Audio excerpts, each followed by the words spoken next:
En général, ça commence à l'adolescence et ça commence toujours par des relations amicales, des gens qui fument. Tout le monde commence comme ça. Personne ne va s'acheter un premier joint, de première dose de cannabis sans que ça soit venu d'abord par un cercle d'amis.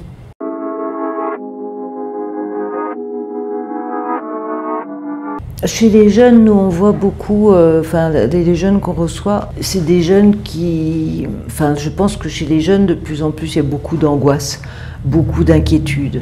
Et les jeunes, en général, ne voient pas pourquoi il faudrait qu'ils arrêtent le cannabis parce qu'ils ont l'impression que ça les désangoisse.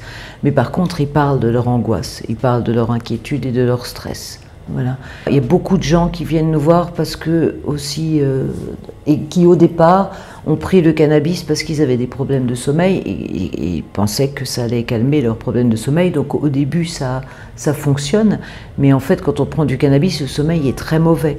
Donc au fur et à mesure, ça a des conséquences catastrophiques sur le sommeil. C'est-à-dire que le sommeil n'est pas bon du tout. Et après on a des insomnies et on ne peut plus du tout. Nous on voit des gens qui ont des problèmes extrêmement graves de sommeil, qui n'arrivent plus à dormir. Une autre chose qui est très très fondamentale, c'est chez les jeunes comme chez les adultes, c'est que ça met dans un rythme. C'est pas que ça apaise, mais ça met dans une forme de non-possibilité de réaction, qui est considérée comme apaisante, mais qui est aussi endormissante.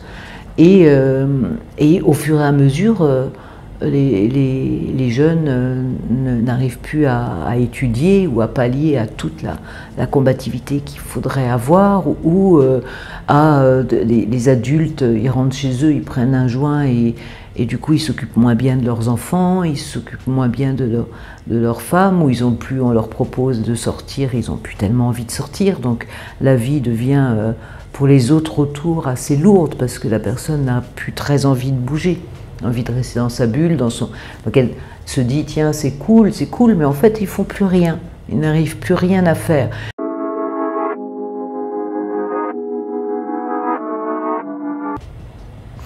C'est souvent l'environnement, c'est-à-dire que les parents s'aperçoivent que leur gamin n'arrive plus envie, à une perte de motivation pour tout.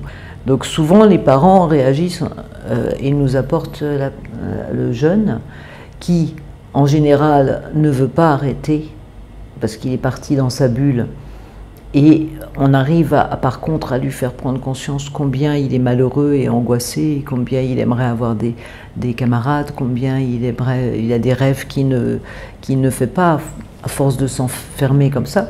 Donc ça, on peut les sortir de ce marasme en travaillant sur leur désir à eux. Mais ce n'est pas le désir d'arrêter le cannabis en général qui va les motiver, c'est un autre désir. Et d'autres gens viennent un peu poussés par leur environnement, soit au travail, parce qu'on voit que les performances baissent un peu, l'efficacité baisse, ou dans le cercle de la famille. C'était par exemple des hommes qui venaient et qui disaient, la femme lui disait « Attends, t'arrêtes ça, ou moi je te quitte ». Et donc en général, c'est des espèces d'ultimatums familiaux, ça peut être ça aussi.